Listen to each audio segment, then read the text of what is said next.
다 함께 기도하심으로 5월 21일 화요일 매일 예배 시작하겠습니다.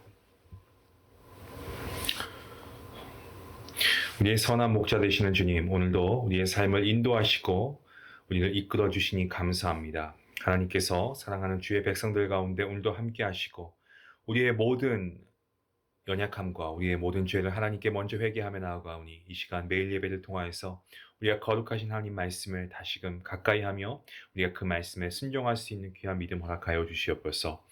하나님, 오늘부터 총회가 시작하고 있습니다. 모든 순서마다 함께 하여 주시고 하나님, 이 총회가 우리가 기도해서 준비한 것 이상으로 하나님께서 놀랍게 일하실 줄로 믿습니다. 어느 해보다 정말 귀한 총회가 되게 허락해 주시옵시고 아버지, 저희 교단의 총회의 부흥이 곧 아버지 이 세상에 복음을 다시금 저희가 선포하는 데에 큰 그러한 디딤돌이 될 수 있는 귀한 총회가 될 수 있게 하시고 이 총회를 통하여 섬기는 모든 교회들이 귀한 하나님의 축복을 받는 시간 될 수 있도록 하나님 함께하여 주시옵소서. 하나님, 우리의 다음 세대를 위해서 간절히 기도합니다. 하나님, 정말 이들이 믿음 안에 온전히 세워질 수 있기를 원합니다. 다음 세대의 숫자도 줄어가고 있고 정말 우리의 다음 세대들이 귀한 믿음의 동역자, 기도의 동역자를 많이 만날 수 있게 허락하여 주시옵소서. 정말 한 명 한 명이 영적인 믿음의 아버지 용사가 될 수 있도록 도와주시고 빛과 소금의 역할을 잘 감당할 수 있는 비전을 품은 자녀들로 주님 자라게 허락하여 주시옵소서. 다음 세대를 양육하는 모든 교사분들과 또 디렉터와 사역자분들에게 주님께서 힘을 도와주시고 지치지 않게 하시고 또 다가오는 저희 패밀리 캠프도 하나님의 은혜 가운데 잘 준비케 하셔서 아버지 이를 통하여서 우리가 다시금 하나가 되어서 하나님께 영광 올려드릴 수 있는 귀한 시간 될 수 있도록 하나님 은혜 베풀어 주시옵소서. 아버지, 오늘도 하나님의 말씀을 듣기 원합니다. 우리가 이 말씀을 통하여서 우리의 영혼이 소생되고 살아나는 귀한 역사가 있게 허락하시고 말씀을 듣는 우리들 아멘으로 화답하며 정말 주님이 원하시는 아름다운 교회로 세워갈 수 있도록 하나님 인도하여 주시옵소서. 감사하며 예수님의 이름으로 기도하옵나이다. 아멘. 찬송가 449장 함께 하시겠습니다.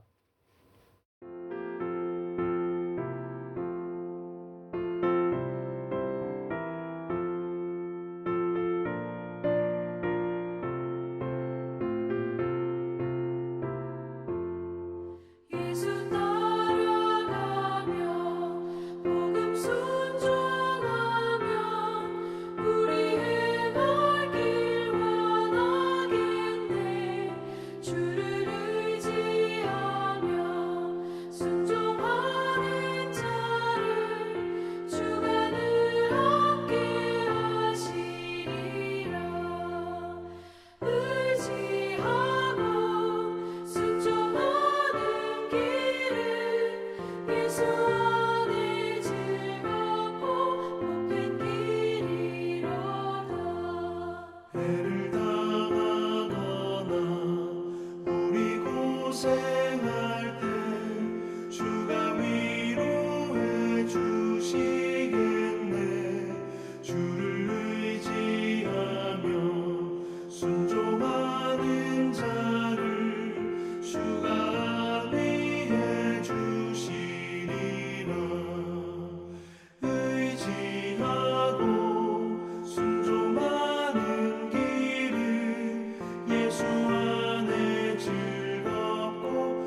순종하면 주가 사랑해 주시리라. 의지하고 순종하는 길은 예수 안에 즐겁고 복된 길이로다.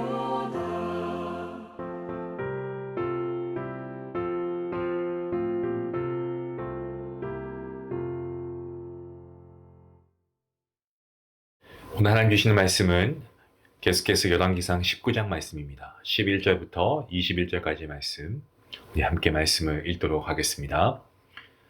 여호와께서 이르시되 너는 나가서 여호와 앞에서 산에 서라 하시더니 여호와께서 지나가시는데 여호와 앞에 크고 강한 바람이 산을 가르고 바위를 부수나 바람 가운데서 여호와께서 계시지 아니하며 바람 후에 지진이 있으나 지진 가운데에서도 여호와께서 계시지 아니하며 또 지진 후에 불이 있으나 불 가운데서도 여호와께서 계시지 아니하더니 불 후에 세미한 소리가 있는지라. 엘리야가 듣고 겉옷으로 얼굴을 가리고 나가 굴 어귀의 섬에 소리가 그에게 임하여 이르시되 엘리야야 내가 어찌하여 여기 있느냐. 그가 대답하되 내가 만군의 하나님 여호와께 열심히 유별하오니 이는 이스라엘 자손이 주의 언약을 버리고 주의 제단을 헐며 칼로 주의 선지자들을 죽였음이오며 오직 나만 남았거늘 그들이 내 생명을 찾아 빼앗으려 하나이다. 여호와께서 그에게 이르시되 너는 내 길로 돌이켜 광야를 통하여 다메섹에 가서 이르거든 하사엘에게 기름을 부어 아람의 왕이 되게 하고 너는 또 님시의 아들 예후에게 기름을 부어 이스라엘의 왕이 되게 하고 또 아벨 무올라 사밧의 아들 엘리사에게 기름을 부어 너를 대신하여 선지자가 되게 하라. 하사엘의 칼을 피하는 자를 예후가 죽일 것이요 예후의 칼을 피하는 자를 엘리사가 죽이리라. 그러나 내가 이스라엘 가운데 7,000명을 남기니 다 바알에게 무릎을 꿇지 아니하고 다 바알에게 입맞추지 아니한 자니라.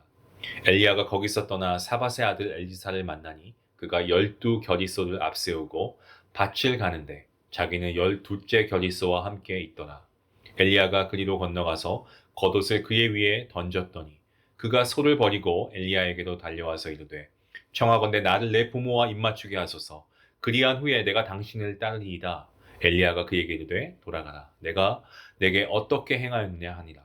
엘리사가 그를 떠나 돌아가서 한 겨리소를 가져다가 잡고 소의 기구를 불살라 그 고기를 삶아 백성에게 주어 먹게 하고 일어나 엘리야를 따르며 수종 들었더라. 아멘. 엘리야, 그는 정말 거짓 선지자들과 함께 대결을 벌이면서 결국에 하나님의 능력으로 그들을 다 물리칩니다. 그죠? 그리고 그 순간에 영웅적인 인물이 되었습니다. 하지만 호렙산 굴 속에서의 엘리야 어떻습니까? 우리가 어제 본문 말씀부터 계속해서 살펴보고 있는 엘리야, 같은 사람이 맞나? 라는 생각이 들 정도로 전혀 딴 사람이 되어 있었습니다. 정말 초라한 그의 모습을 보게 됩니다. 엘리야에게 하나님이 명하셨습니다. 너는 나가서 여호와 앞에서 산에 서라. 오늘 본문 시작하는 말씀 11절 말씀에 나와 있는 말씀이죠. 그리고 그 명대로 어떻게 합니까? 굴 입구에 나가 선 엘리야에게 하나님께서는 그 하나님의 임재를 온몸으로 확인하도록 허락해 주십니다. 본문 11절과 12절 말씀 다시 한번 제가 읽겠습니다. 여호와께서 이르시되 너는 나가서 여호와 앞에서 산에 서라 하시더니 여호와께서 지나가시는데 여호와 앞에 크고 강한 바람이 산을 가르고 바위를 부수나 바람 가운데서 여호와께서 계시지 아니하며 바람 후에 지진이 있으나 지진 가운데서도 여호와께서 계시지 아니하며 또 지진 후에 불이 있으나 불 가운데서도 여호와께서 계시지 아니하더니 불 후에 세미한 소리가 있는지라. 크고 강한 바람이나 지진이나 불 모두 하나님께서 하나님 자신을 나타내실 때 그 상징으로 보여주시곤 했던 그러한 현상들입니다. 하나님께서는 산을 가르시고 바위를 부수는 바람과 지진을 그리고 불 이것을 엘리야에게 보여주십니다. 그렇게 함으로써 천하를 다스리는 하나님의 권능과 그 하나님께서 그의 권능으로 엘리야와 함께 하시고 계심을 확인시켜 주고 계십니다. 본문 13절 말씀해 보시면 엘리야가 이때 겉옷으로 얼굴을 가렸다라고 되어 있습니다. 그리고 굴 어귀에 서 있었다라고 기록하고 있는데요. 그가 얼굴을 가렸다라고 하는 것은 하나님의 나타내심을 목격했다라는 반증입니다. 이때 하나님께서는 엘리야에게 굴 속에서 듣게 하신 말씀을 다시 듣게 하십니다. 본문 13절 말씀에 하나님 뭐라고 말씀하십니까? 엘리야야, 너가 어떻게 해서 여기 있냐라고 물으십니다. 이 말씀이 무슨 말씀이냐면, 내가 지금 있는 곳이 어떤 곳인 줄 아느냐, 이런 질문입니다. 이렇게 들릴 수도 있고, 아니면 너가 지금 그러고 있는 것이 이게 마땅하냐, 이런 질책으로도 이해할 수 있습니다. 그러니까 무슨 말씀이냐면, 하나님께서 엘리야로 하여금 가서 서게 하신 그곳이 바로 옛날 하나님께서 모세에게 이스라엘 백성을 그 이집트의 학대로부터 구해내라는 사명을 주시고, 또 이스라엘 백성과의 언약의 계명을 주신 곳이다라는 그 사실을 상기시키시면서, 엘리야 역시도 이스라엘 백성을 위해 중요한 사명을 하나님으로부터 받았으면서 왜 그렇게 연약하고 나약한 모습으로 있냐, 이런 질책의 말씀 하고 계시다는 거죠. 너가 이렇게 큰 권능으로 내가 너와 이렇게 함께 한다라고 했는데, 너가 이렇게 그럼에도 불구하고 나의 큰 권능을 네가 잊어버리고 두려움에 떨고 내가 너에게 준 사명을 저버리고 살고 있으니 너는 아직 할 일이 있으니까 일어나야 한다라고 말씀하고 계시는 겁니다. 자, 그런데 이 하나님의 말씀에 대한 엘리야의 대답 어떻습니까? 똑같은 대답이죠. 14절 말씀에 뭐라고 얘기합니까? 모든 선지자들 죽었으니까 자기만 남아있다라고, 자기의 생명이 빼앗길 것 같다라고 하나님께 얘기하죠. 여전히 옛날 이야기, 했던 이야기 또 되풀이하고 있습니다. 이렇게 앞으로의 미래를 잃어버린 엘리야에게 하나님께서 새롭게 하신 말씀이 있습니다. 본문 15절부터 18절까지 말씀을 보시면, 여기서 하나님께서는 중요한 사실 몇 가지를 엘리야에게 깨우쳐 주십니다. 이스라엘 백성으로 하여금 하나님을 배신하고, 그리고 우상 숭배와 죄된 모습, 이 악행에 빠지게 한 아합과 또 그의 가문을 응징하시려는 하나님의 일은 아직 끝나지 않았다는 것입니다. 이스라엘을 징치하시는 도구로 사용하실 이방 나라 아람의 왕을 세우는 일도 있고요. 그리고 아합의 집안을 아주 멸문시키기 위해서 이스라엘의 다른 왕을 세울 일도 있고요. 그 일을 수행하기 위해서 엘리야의 후계자를 정하는 일도 있다는 겁니다. 그리고 우상 숭배의 유혹에 넘어가지 않고 하나님에 대한 신앙은 끝까지 지킬 이스라엘 백성을 7,000명 남겨주시겠다라고도 말씀하고 계십니다. 7,000명의 신앙의 사람도 있을 것입니다만은, 그 누구보다도 7,000명의 동지를 남겨주실 하나님이 계시지 않냐, 이렇게 하나님이 말씀하시는 겁니다. 결론적으로 말씀드리면 하나님이 무엇을 말씀하고 계십니까? 엘리야가 결코 혼자가 아니다라는 것을 말씀하고 계십니다. 하나님의 일을 혼자서 판단하고 낙심하고 절망하고 시대에 빠져 포기해서는 안 된다라고 말씀하고 계십니다. 선지자로서의 사명을 스스로 마감하고 정리하려 해서는 안 된다라고 하고 계십니다. 그의 사명도, 그리고 그의 생명도, 목숨까지도 오직 하나님의 손에 맡겨야 한다라는 것입니다. 여기서 엘리야는 하나님의 선지자로서 다시 한번 일어서려고 하는 힘을 얻습니다. 그리고 그는 곧바로 일어나게 되고요. 호렙산에서 내려와서 엘리사를 만나러 갔고, 그를 자기의 수종자가 되게 했습니다. 그리고는 다시 의로운 선지자로서의 선지자가 되어서 이 사명을 용감하게 담대하게 수행했습니다. 나봇이라고 하는 사람이 이 포도원에 갔는데, 이 포도원이 탐나서 비열한 방법으로 그 주인을 죽이고 포도원을 차지한 아합 왕과 그의 악독한 아내 누굽니까? 이세벨과 다시 맞붙습니다. 엘리야는 하나님의 말씀을 받들어서요, 사마리아로 아합을 찾아가서 이같이 말합니다. 너가 죽이고 또 빼앗았느냐? 여호와의 말씀이 개들이 나봇의 피를 핥은 곳에서 개들이 내 피, 곧 내 몸의 피도 핥으리라 하였다. 내가 내 자신을 팔아 여호와 보시기에 악을 행하였으므로 여호와의 말씀이 내가 재앙을 너에게 내려서 너를 쓸어버리되 너에게 속한 남자는 이스라엘 가운데서 매인자나 노인자 다 멸할 것이고, 또 내 집이 느밧의 아들 여로보암의 집처럼 되게 하고 아이야의 아들 바하사의 집처럼 되게 할 것이니 이는 너가 나를 노하게 하고 이스라엘에게 범죄하게 한 까닭이니라. 엘리야는 이세벨에 관해서도 이 개들이 이스라엘 성읍에서 이세벨을 먹을 줄 알고 거침없이 말했습니다. 또 아합의 뒤를 이어 왕이 된 그의 아들 이 아하시아가 다락 난간에서 떨어져서 병이 드니까 이방 족속의 신에게 자기의 병이 낫겠는지를 물어보라고 사자를 보낸 일에 대해서 왕에게 가서 뭐라고 합니까? 이스라엘의 물을 만난 하나님이 안 계시냐. 그러므로 너가 그 올라간 침상에서 내려오지 못하고 반드시 죽을 것이다 라고도 했습니다. 엘리야가 전한 그대로 아하시아 왕은 죽게 됩니다.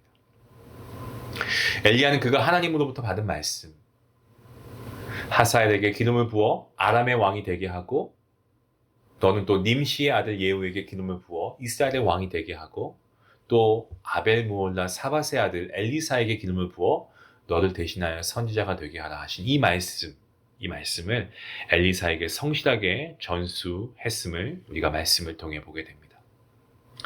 그래서 엘리사는 스승으로부터 전해 들은 하나님의 말씀대로 다메섹에 갔을 때에 병들어 있던 아람 왕 베나다 대신에 이 하사엘이라 하는 자에게 아람 왕이 될 것을 알려줍니다. 그렇게 함으로써 그로 하여금 이불을 이 물에 적시어서 왕의 얼굴에 덮어서 왕을 죽이고 그 대신 왕이 되게 했던 것입니다.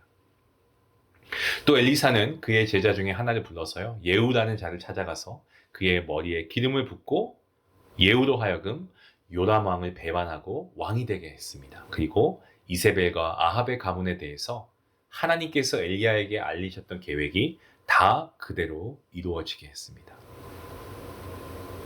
자, 이렇게 한때는 선지자로서의 활동을 접고 죽기를 자청했던 엘리야. 하지만 하나님의 말씀을 받들고 다시 일어나서 용기 있게 담대하게 그가 맡은 직분, 이 선지자로서의 사명을 수행한 엘리야. 여러분, 엘리야를 하나님께서는 어떻게 하십니까? 죽음을 맛보지 않고 하늘로 불려 올려지게 하십니다. 놀라운 영광을 누리게 하셨습니다. 하나님께서는 엘리야와 엘리사가 길을 갈 때 불수레와 불말들을 보내셔서 두 사람을 갈라놓고 엘리사가 소리 지르며 쳐다보는 가운데 회오리 바람으로 엘리야를 하늘로 올리신 그 하나님.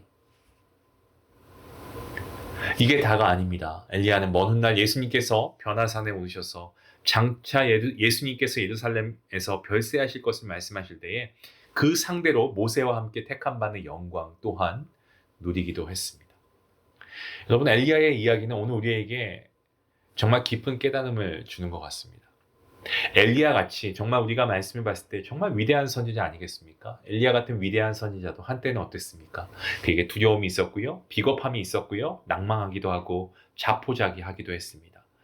초라해진 모습을 보여줄 때가 있었습니다. 하지만 두려움과 비겁함과 낭만과 이 자포자기, 하나님의 뜻이 아니라는 거죠. 우리는 우리 스스로의 판단으로 하나님의 일을 하고 말고 우리에겐 그런 권리가 없습니다.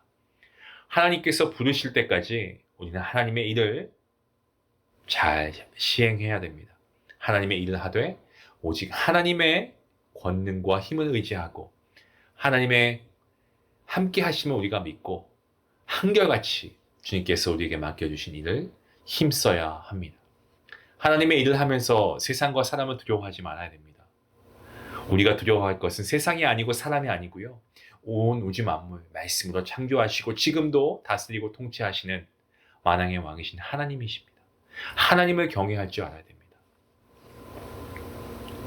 우리가 봉사하면서 내가 옛날에는 좀 봉사했지, 자꾸 과거에 연연하지 마시기 바랍니다. 과거로만 만족하면 안 됩니다.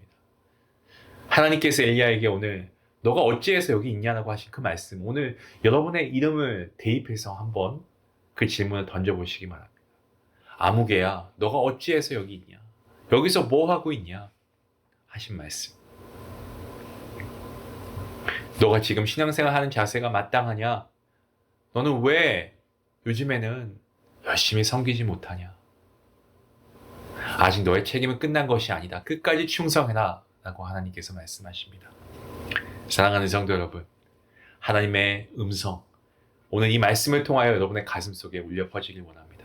그리고 그 하나님의 말씀에 따라, 그 음성에 따라 우리가 우리의 마음을 돌이켜서 빨리 엘리야와 같이 다시 일어서서 하나님께 귀하게 사용됨을 받는 복된 된 성도님들 될 수 있기를 주님의 이름으로 간절히 축원합니다. 기도하시겠습니다.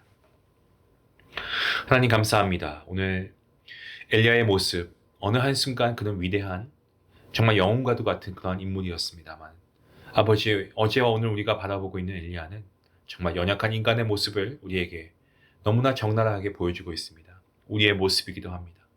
하나님, 우리가 살아가는 동안에 우리가 담대하게 이 세상을 우리가 복음으로 말씀으로 승리할 수 있는 것은 우리가 온전히 하나님의 능력을 의지하며 나아갈 때인 줄 믿습니다. 온전히 하나님의 말씀을 신뢰하며 하나님 말씀대로 살아갈 때에 우리에게 하나님의 능력과 권능이 임할 줄로 믿사오니 주여, 오늘 우리에게 이 말씀으로 다시금 우리가 재정비가 되게 하시고 우리의 믿음이 다시금 되돌아보아지게 하시고 우리가 이 시간 다시금 결단하여서 하나님의 정말 강한 군사들로 다시금 일어서서 하나님께서 우리에게 맡겨주신 일들을 잘 감당할 수 있는 귀한 주님의 백성들, 귀한 주님의 신실한 일꾼들 될 수 있도록 하나님 함께하여 주시옵소서.